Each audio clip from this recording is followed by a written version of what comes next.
নমস্কার, দেখছেন talk to Bangla. আমি অভিষেক রয়েছে আপনাদের সাথে। এই মুহূর্তে যে খবর নিয়ে উপস্থিত হয়েছি, এই মুহূর্তে অন্ধ্রপ্রদেশে বড় সড়ো একটা বদলের ছবি কিন্তু ধরা পড়ছে এবং কংগ্রেস মূল বিরোধী শক্তি হিসেবে তাদেরকে নিজেদেরকে প্রতিষ্ঠিত করতে চাইছে। অর্থাৎ চন্দ্রবাবু নাইডু যখন এনডিএ কে সাপোর্ট করছেন এবং এনডিএ এর অন্যতম সঞ্জীবনী হিসেবে কাজ করছেন চন্দ্রবাবু নাইডু, ঠিক তখন কংগ্রেস, ভারতের জাতীয় কংগ্রেস, তাদের পক্ষ থেকে কিন্তু একটা গুরুত্বপূর্ণ সিদ্ধান্ত গ্রহণ করা হয়েছে এবং সেই কার্যক্রমটা অলরেডি আমরা 28 তারিখ দেখতে পেলাম, 28শে মে।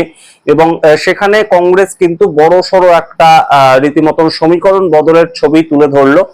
কারণ এই মুহূর্তে একদম রাজ্যের যে সরকার চলছে, টিডিপি দল তারা চলছে এবং চন্দ্রবাবু নাইডু যেটার মুখ্যমন্ত্রী হিসেবে কাজ করছেন, সেই টিডিপি দলের বিরুদ্ধে যারা দাঁড়িয়ে আছেন, জগনমোহন রেড্ডি, তিনি কিন্তু এই মুহূর্তে তেমন ভাবে বিরোধিতায় খুব একটা মত্ত হচ্ছেন না। এবং আমরা দেখতে পাই বিভিন্ন সময় মোদী সরকারকে বিভিন্ন ক্ষেত্রে কিন্তু একদম সমর্থন করেন, কিংবা মোদী সরকারকে একদম কোনোভাবেই তারা বিরোধিতা করে না। অর্থাৎ রাজ্যে যে সরকার চলছে, টিডিপি দল, সেই সরকার যখন নরেন্দ্র মোদী সরকারকে কেন্দ্রে সাপোর্ট করছে বলে নরেন্দ্র মোদী সরকার তারা একদম ক্ষমতায় রয়েছে, তাদেরকে বিরোধিতা করাটা তো একদম রাজ্যের যে বিরোধী দল তাদের একটা খুব গুরুত্বপূর্ণ বিষয়, কিন্তু সেটা জগনমোহন রেড্ডি করেন না। এবং সেই ক্ষেত্রে বলা হয় যে জগনমোহন রেড্ডির নামে বহু কেস রয়েছে, ইডি সিবিআই কেস রয়েছে, তাই তিনি সে পথে হাঁটেন না।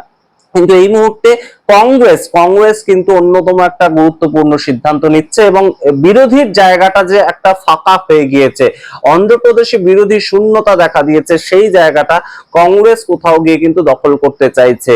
এই তার কারণ আপনাদের জানাই যে একদম সরাসরি মল্লিকার্জুন খাড়গে এবং রাহুল গান্ধী তারা দুজন গিয়েছিলেন এবং সেখানে এই মুহূর্তে অন্ধ্রপ্রদেশ থেকে কংগ্রেসের প্রার্থী হতে চলেছেন রাজ্যসভা ভোটের জন্য। সেটা এই মুহূর্তে গুরুত্বপূর্ণ একটা চমক কিন্তু কংগ্রেসের পক্ষ থেকে দেয়া হচ্ছে। তার কারণ তিনি হচ্ছেন জগনমোহন রেড্ডির নিজের বোন। একদম সঠিক শুনছেন, জগনমোহন রেড্ডি, যিনি বিরোধী দলনেতা, প্রাক্তন মুখ্যমন্ত্রী এবং চন্দ্রবাবু নাইডুর প্রধান বিরোধী, তার নিজের বোন এই মুহূর্তে কংগ্রেসের প্রদেশ কংগ্রেস একদম অধ্যক্ষ হিসেবে তিনি সেখানে আছেন এবং তিনি পরবর্তীতে রাজ্যসভায় যাবেন, তেমনই কিন্তু একটা কথাবার্তা হয়েছে। সমস্তটা বিস্তারিত বলবো, তার আগে অবশ্যই টক টু বাংলা ইউটিউব চ্যানেলটিকে সাবস্ক্রাইব করুন, এই ভিডিও দেখুন শেষ অবধি স্কিপ না করে। আপনাদের জানাই এই মুহূর্তে ওয়াইএসআর কংগ্রেস এই নাম নিয়ে চলছে জগনমোহন রেড্ডি, তার যে দল সেটা। এবং তিনি আগে একটু আমরা বলতে হয় যে এই যে ওয়াইএসআর কংগ্রেস, সেটা কোথা থেকে শুরু হলো, এই হিস্ট্রিটা আপনাদের একটু না বললে আপনারা সম্পূর্ণ প্রেক্ষাপটটা বুঝতে পারবেন না। এই ওয়াইএসআর যিনি ছিলেন, ওয়াইএসআর রেড্ডি, এই যে ভদ্রলোক, তিনি ছিলেন কংগ্রেসের বিশাল বড় নেতা এবং জাতীয় কংগ্রেসের বিশাল বড় নেতা এবং সোনিয়া গান্ধীর অত্যন্ত স্নেহভাজন একজন ব্যক্তি। তো তিনি রাজ্যের মুখ্যমন্ত্রী ছিলেন এবং সেই অবস্থায় মুখ্যমন্ত্রী থাকাকালীন তার দুর্ঘটনায় মৃত্যু হয় এবং সেই সময় কংগ্রেসের অত্যন্ত বড় একটা ক্ষতি হয়ে যায়। তার কারণ এত বড় নেতা, যার সারা দেশ জুড়ে একটা গ্রহণযোগ্যতা ছিল কংগ্রেস নেতা হিসেবে, সেই ওয়াইএসআর রেড্ডি যখন মারা যান, তখন অবশ্যই কিন্তু একটা চাপের পরিস্থিতি, যখন ওয়াইএস রেড্ডি মারা যান তখন অবশ্যই কিন্তু একটা বড় সড়ো চাপের পরিস্থিতি তৈরি হয় কংগ্রেসে। কিন্তু তখন তার ছেলে জগনমোহন রেড্ডি, তিনি রাজনীতিতে সদ্য নবাগত হিসেবে এসেছেন এবং তিনি চেয়েছিলেন কংগ্রেস থেকে যাতে তাকে তার বাবার জায়গায় বসিয়ে দেওয়া হয়, তিনি রাজ্যের মুখ্যমন্ত্রী হবেন। কিন্তু কংগ্রেস তারা একটা ধারাবাহিকতায় বিশ্বাস করে এবং যে নেতা হওয়ার যোগ্য তাকে নেতা করবে, সেরকম একটা দিক থেকে জগনমোহন রেড্ডিকে তৎকালীন সময় তারা মুখ্যমন্ত্রীর পদে বসালেন না।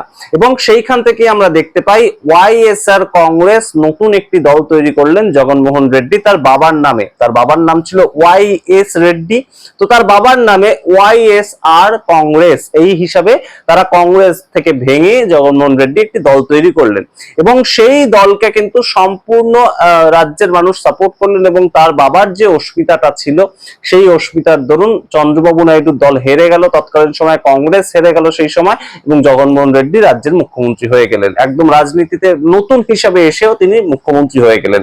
তো সেই জগনমোহন রেড্ডি এই মুহূর্তে কিন্তু তার বোনের দিক থেকে বেশ খানিকটা চাপই পাচ্ছেন। তার কারণ তার বোনের নাম ওয়াইএস শর্মিলা এই YS শর্মিলা তিনি কিন্তু রাজ্যসভায় যাচ্ছেন এই মুহূর্তে ক্যান্ডিডেট হয়ে কংগ্রেসের পক্ষ থেকে, তেমনই খবর। তার কারণও রয়েছে। এই YS শর্মিলা কে? এই YS শর্মিলা হচ্ছেন YS রেড্ডি, তার যেমন ছেলে হচ্ছেন জগনমোহন রেড্ডি, ঠিক তেমনই YS শর্মিলা হচ্ছেন জগনমোহন রেড্ডি নিজের বোন। তো তিনি এই YS কংগ্রেস যখন খোলা হয়েছিল, YSR কংগ্রেস, তখন YSR কংগ্রেসের অন্যতম সমর্থক ছিলেন এবং সমর্থক থেকে তিনি 2012, 2013, 2019 প্রত্যেকটা ভোটে একদম চন্দ্রবাবু নাইডুর বিরুদ্ধে প্রচারও করেছিলেন। কিন্তু তার পরবর্তীতে ভাই বোনের মধ্যে সংঘাত তৈরি হয় এবং YSR কংগ্রেস ছেড়ে YSR তেলেঙ্গানা বলে একটি দলও তৈরি করেন এই YS শর্মিলা, এবং সেই YSR তেলেঙ্গানা পার্টিটা তৈরি করার পরবর্তীতে রাহুল গান্ধী তৎকালীন সময় সঙ্গে সঙ্গে সেখানে চলে যান এবং তার সঙ্গে কথা বলার পর আমরা দেখতে পাই যে এই YSR তেলেঙ্গানা তার বাবার নামে তৈরি করা একটি পার্টি তিনি তৈরি করেন।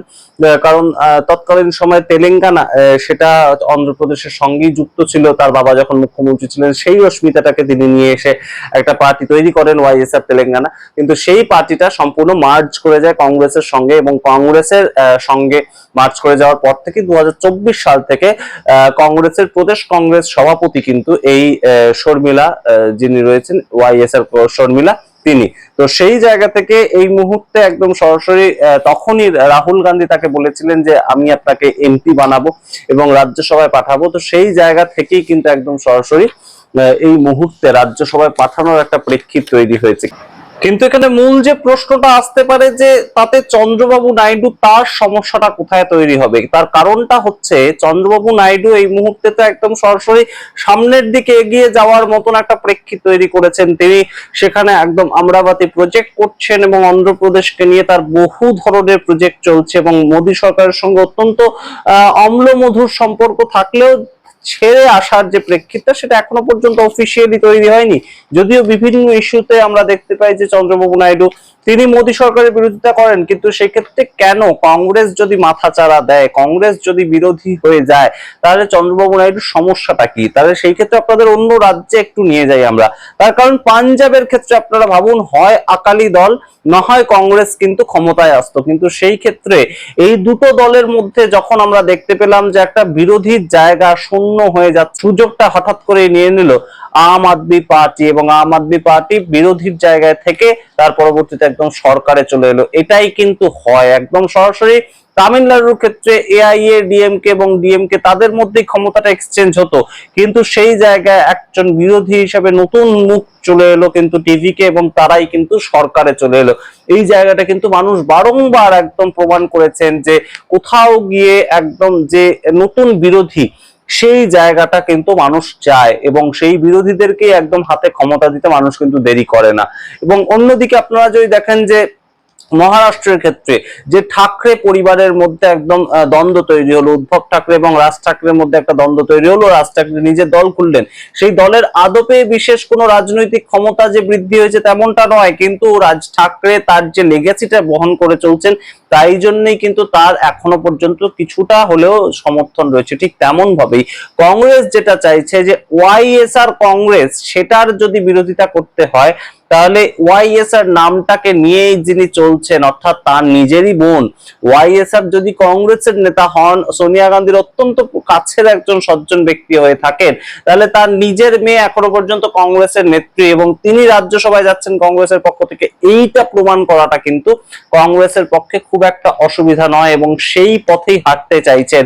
অর্থাৎ YSR এর যে একটা লেগাসি সেটা যে কংগ্রেসের সঙ্গেই রয়েছে, মূল বিরোধী শক্তি হয়ে যদি কেউ উঠতে পারে TDP দলের বিরুদ্ধে, সেটা যে একদম কংগ্রেস, এবং বিজেপির বিরোধিতা করার ক্ষেত্রে কংগ্রেস ছাড়া জগনমোহন রেড্ডি যে আসল মানুষ নন, অর্থাৎ প্রধান বিরোধী মুখ হয়ে ওঠার চেষ্টা, সেটা কিন্তু কংগ্রেস এই মুহূর্তে রাজ্যসভার টিকিটটা দিয়ে এই যে YS শর্মিলা তাকে এই টিকিটটা দিয়ে কিন্তু অবশ্যই একটা গুরুতর পদক্ষেপ নিল, তেমনই কিন্তু মনে করছেন রাজনৈতিক পরিমণ্ডলে বিভিন্ন রাজনৈতিক পর্যবেক্ষক। এবং সেই জায়গা থেকেই এই মুহূর্তে একদম কংগ্রেস যে নতুন ভাবে একটা দক্ষিণ ভারতের ছাপ ফেলতে চাইছে, কংগ্রেস যে নতুন ভাবে একটা শক্তি হয়ে উঠতে চাইছে, সেটা কিন্তু এই মুহূর্তে বলাই যায়। এবং অবশ্যই এটা আপনারা জানবেনই যে অন্ধ্রপ্রদেশে কোনো একটা ছাপ যদি কংগ্রেস ফেলতে পারে তাহলে তার প্রভাবটা আর কোথাও পড়ুক না পড়ুক তেলেঙ্গানাতে কিন্তু পড়বেই। এবং তেলেঙ্গানা আপনারা তো জানেনই যে কংগ্রেসের দখলেই রয়েছে এবং সেখানে রেমন্ত রেড্ডি তিনি একদম কংগ্রেসের মুখ্যমন্ত্রী রয়েছেন, তাই তার সঙ্গেও কিন্তু